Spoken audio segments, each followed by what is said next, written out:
Hello everyone, welcome to the channel molecular zone. तो आज हम पढ़ेंगे कॉलिगेटिव प्रॉपर्टीज़। कॉलिगेटिव प्रॉपर्टीज़ वो प्रॉपर्टीज़ होती हैं जो सिर्फ अमाउंट ऑफ द सॉल्यूट पर डिपेंड करती हैं, या हम कह सकते हैं नंबर ऑफ सॉल्यूट पार्टिकल पर डिपेंड करती है, irrespective of their nature. Means ये इनके नेचर पर डिपेंड नहीं करती, सॉल्यूट के नेचर पर डिपेंड नहीं करती।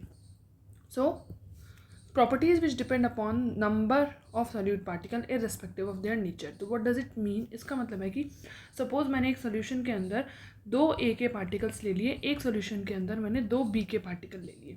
ए कोई सॉल्यूट है, बी कोई सॉल्यूट है, तो यहाँ पर ए और बी अलग अलग हैं, पर फिर भी इन दोनों के लिए कॉलिगेटिव प्रॉपर्टी सेम होगी, क्योंकि यहाँ पर भी ए के दो मॉलिक्यूल हैं और यहाँ पर भी बी के दो मॉलिक्यूल्स हैं।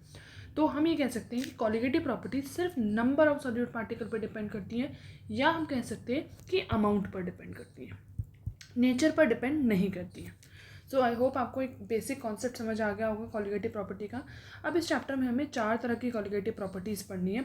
First is relative lowering in vapour pressure, second elevation in boiling point, third depression in freezing point, and fourth osmotic pressure.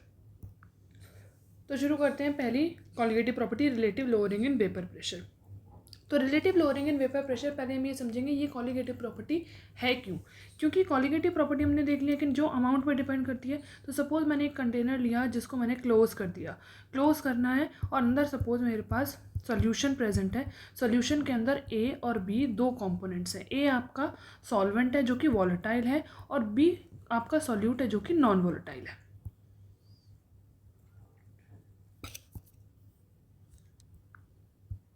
तो जो इस कंटेनर के अंदर ए कंपोनेंट है जो वॉलेटाइल है, सिर्फ उसी के वेपर यहाँ पर प्रेजेंट होंगे, बी के वेपर्स यहाँ प्रेजेंट नहीं होंगे, पर बी के मॉलिक्यूल सरफेस पर ज़रूर प्रेजेंट होंगे। तो बी के मॉलिक्यूल्स प्रेजेंट होने की वजह से क्या होगा कि अगर मेरे पास एक कंटेनर में सिर्फ और सिर्फ ए है, तो यहाँ पर एक सेम टेम्परेचर पर, सपोज मैं 60 डिग्री सेल्सियस की बात कर रही हूँ, तो उस टेम्परेचर पर इस कंटेनर में ए के वेपर्स ज़्यादा प्रेजेंट होंगे, तो ए का वेपर प्रेशर भी यहाँ पर ज़्यादा होगा।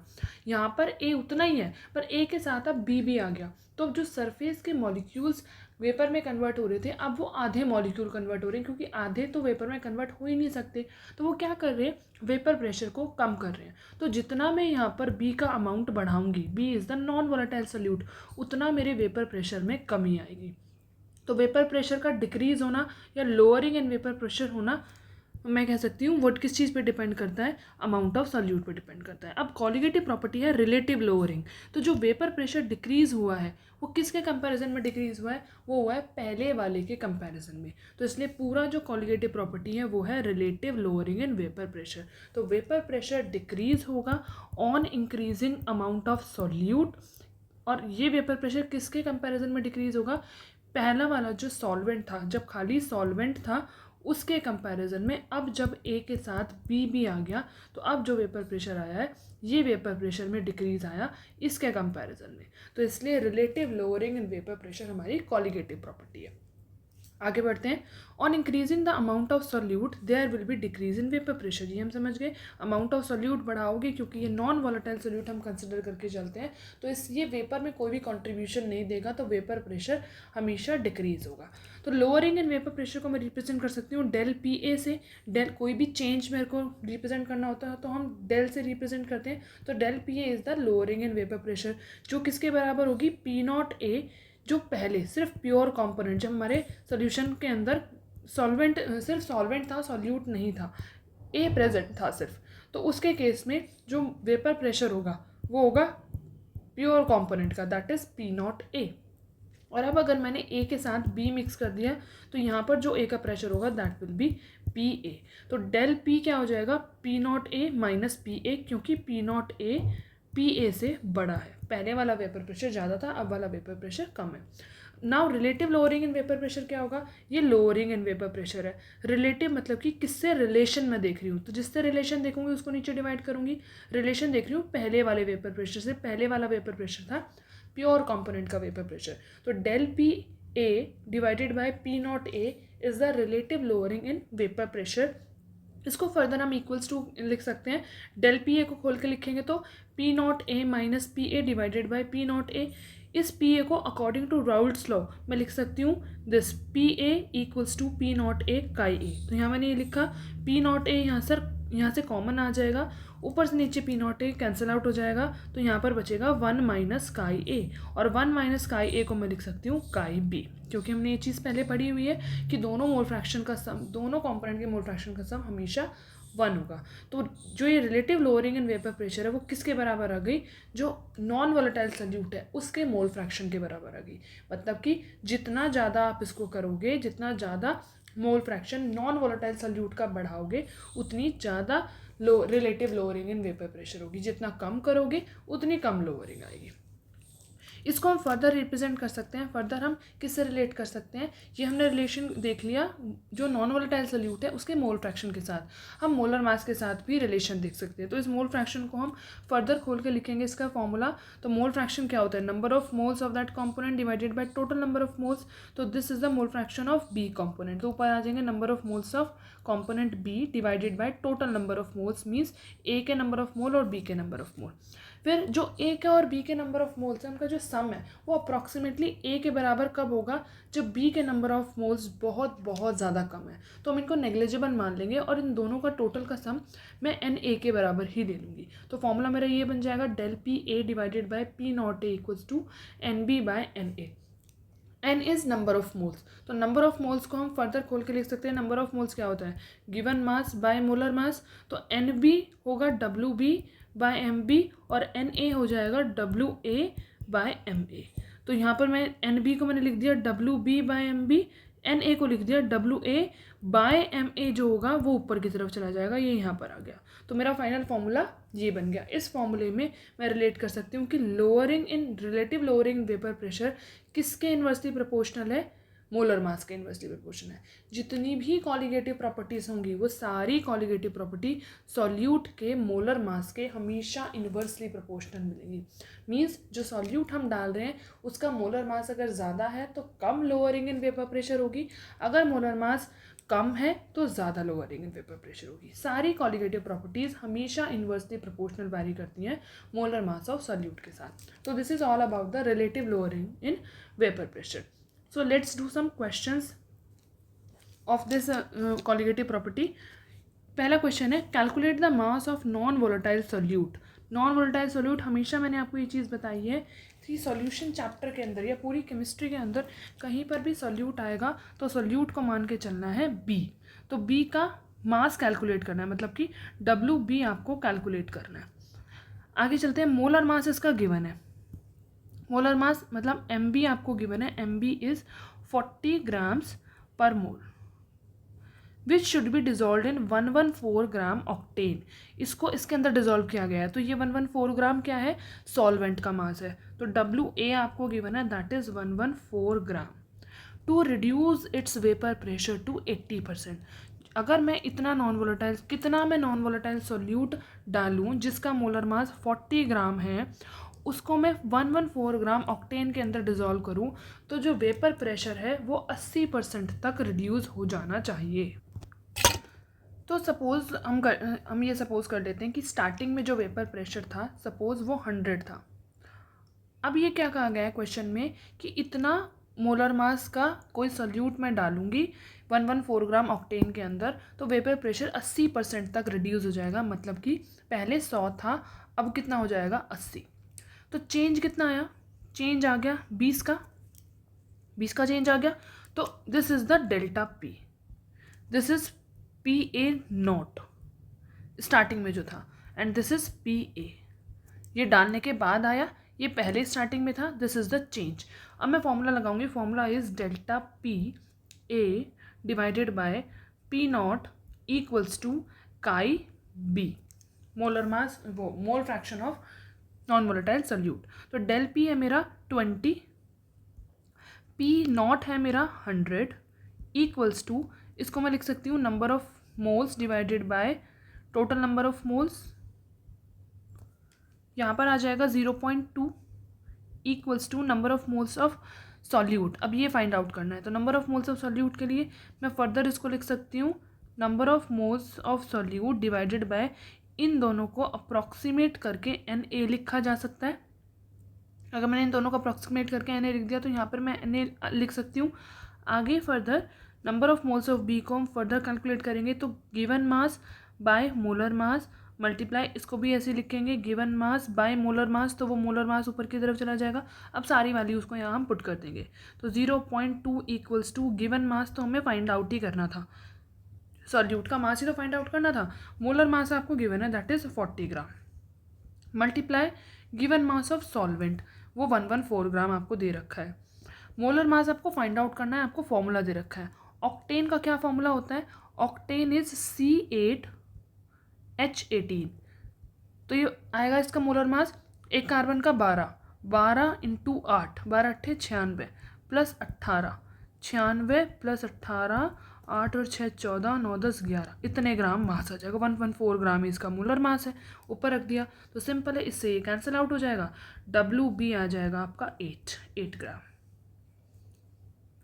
क्लियर? बहुत ही सिंपल सा आंसर है, WB इक्वल्स टू 8 ग्राम। तो आई होप आपको ये समझ आ गया होगा कि क्वेश्चन को हम अप्रोच कैसे करेंगे। चलते हैं नेक्स्ट क्वेश्चन की तरफ। नेक्स्ट क्वेश्चन है vapour pressure of water at 293 kelvin is 17.535 mmHg। Calculate the vapor pressure of water at 293 Kelvin when 25 gram of glucose is dissolved in इतने ग्राम ऑफ वाटर। तो दोनों का हमें गिवन मास दे रखा है, इतने ग्राम ग्लूकोज को इतने ग्राम वाटर में डिजॉल्व किया है। तो यहाँ अमाउंट देख के आप पता लगा सकते हो कि ग्लूकोज इज सॉल्यूट क्योंकि उसका अमाउंट कम है, वाटर इज सॉल्वेंट क्योंकि उसका अमाउंट ज़्यादा है। अगर ये सॉल्यूट है तो मैं लिख सकती हूँ WB मेरे को गिवन है, जो मुझे गिवन है ना पहले मैं वो लिखूँगी। WB इज 25 ग्राम, 450 ग्राम है सॉल्वेंट का मास, तो WA इज 450 ग्राम। ग्लूकोज और वाटर दोनों का मेरे को मोलर मास भी पता होगा क्योंकि मुझे इनका फॉर्मूला पता है। तो इसका molar mass is represented by M, तो M भी निकाल लूँगी। ग्लूकोज का फॉर्मूला क्या होता है?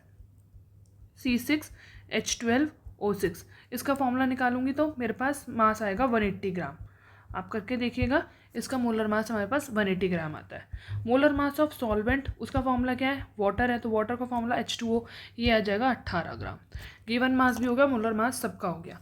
फाइंड आउट क्या करना है हमें? यहाँ फाइंड आउट करना है calculate the vapour pressure of water जब मैंने इतना ग्लूकोज इसके अंदर डिजॉल्व कर दिया। तो फॉर्मूला लगाएंगे del PA divided by P0A equals to chi 2 या काई B। काई B की जगह मैं ये लिख सकती हूँ NB बाय NA, ये लिख सकती हूँ मैं NB by NA plus NB, ये लिखा जा सकता है। आगे फर्दर del PA को हम ये लिख सकते हैं P0A minus PA divided by P0A equals to same NB divided by NA plus NB। यहाँ पर P0 हमें गिवन है, जो वेपर प्रेशर वाटर का पहले वाला है वो ये है, बाद में जो वेपर प्रेशर है दैट इज़ PA, ये फाइंड आउट करना है। तो P0A की वैल्यू भी मैं यहाँ पर लिख दूँगी, that is 17.535 minus PA divided by P0A again 17.535।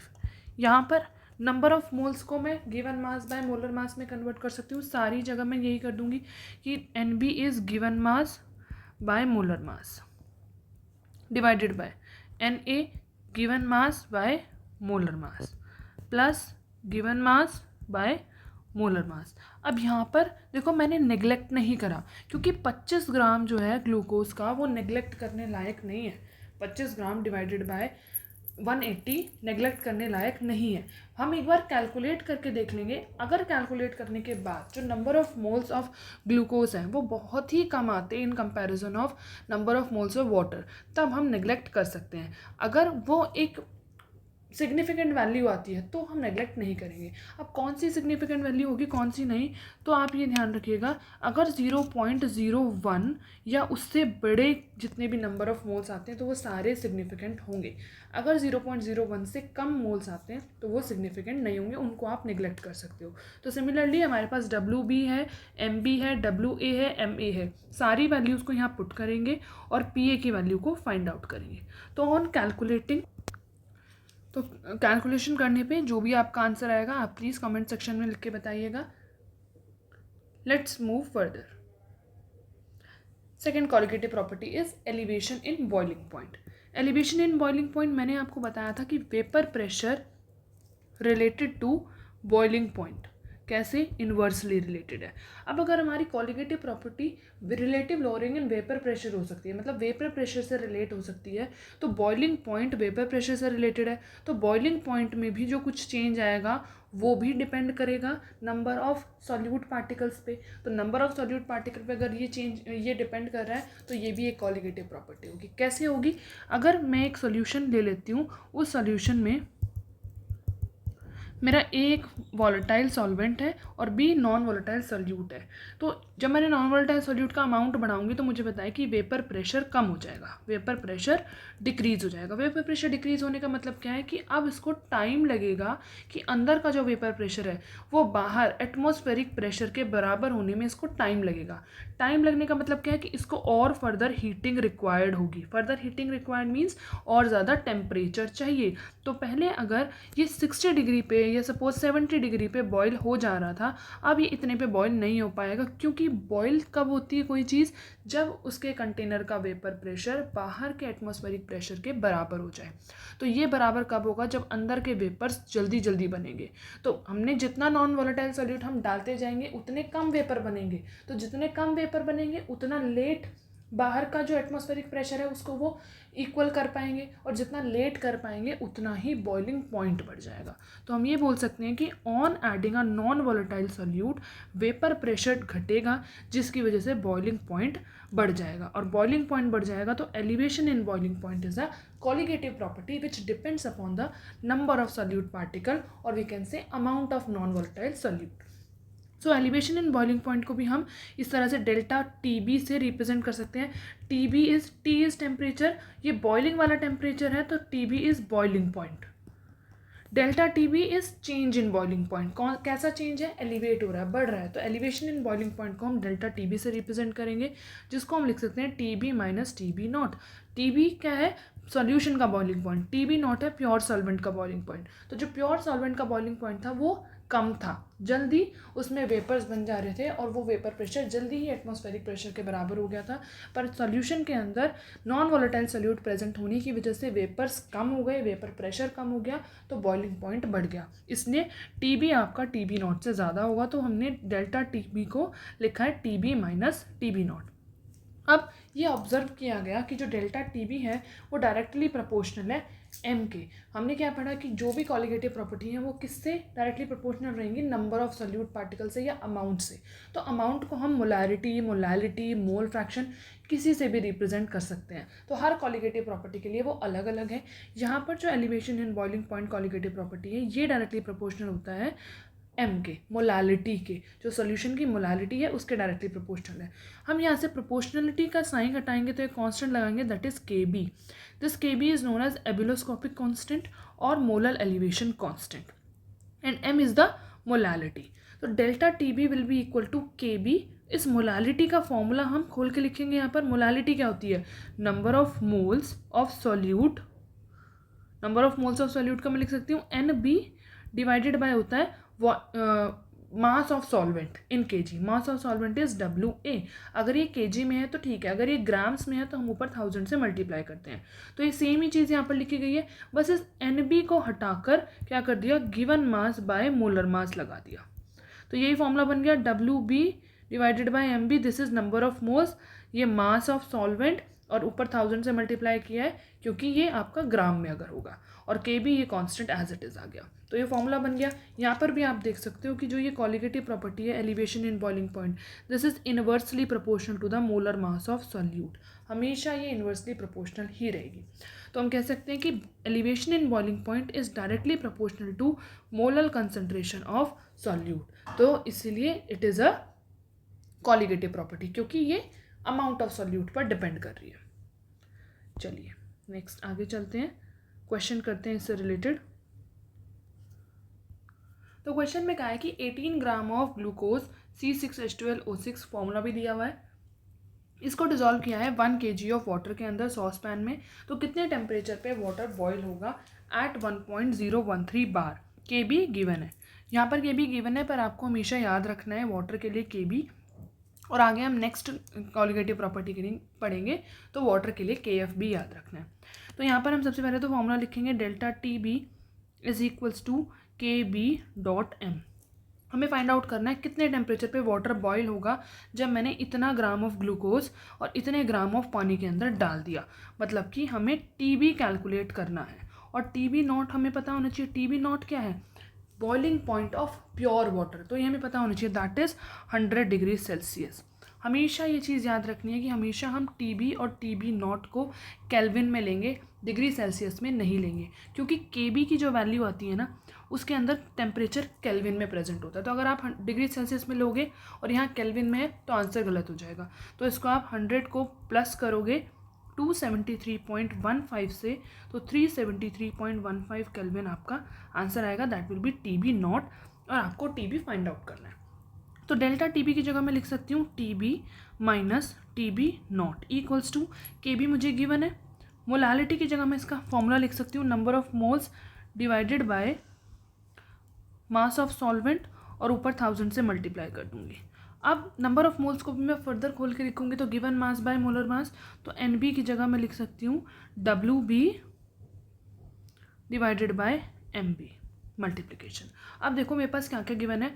T B मेरे को फाइंड आउट करना है। टी बी नॉट मेरे पास आ गया, दैट इज 373.15।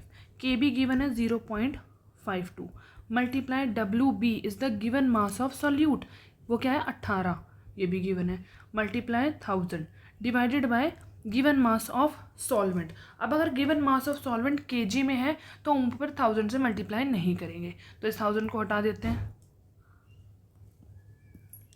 तो नीचे खाली 1 लिखेंगे multiply molar mass of solute.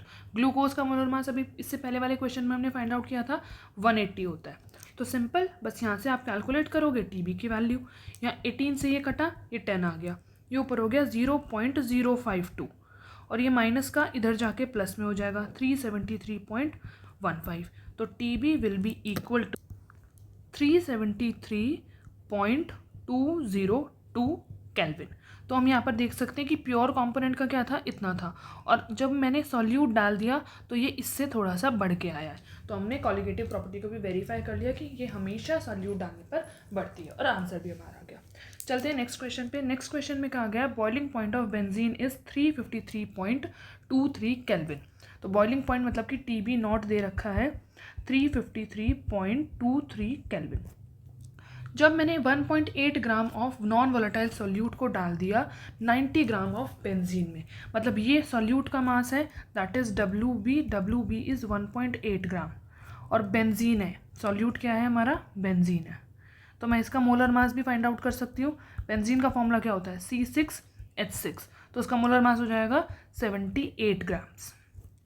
इसको किस में डिजॉल्व किया है, 1.8 gram of non volatile solute को डिजॉल्व किया है 90 ग्राम ऑफ बेंजीन में। तो बेंजीन आपका सॉल्वेंट है, सॉल्यूट नहीं है, सॉरी माय मिस्टेक। तो हम इसको यहाँ लिखेंगे सॉल्वेंट में। सॉल्वेंट का गिवन मास है 90 ग्राम और सॉल्वेंट का मोलर मास होगा अब आपका 78 ग्राम, दैट इज बेंजीन। अब आगे कहा है कि the boiling point is raised to this. पहले इतना बॉइलिंग पॉइंट था, अब इतना हो गया, मतलब टीबी नॉट ये था, टीबी ये हो गया 354.11 केल्विन, इतना हो गया। अब molar mass of solute find out करना है, के बी आपको गिवन है, बहुत सिंपल है, सीधा फॉर्मूला लगाओ, delta T B equals to K B dot M.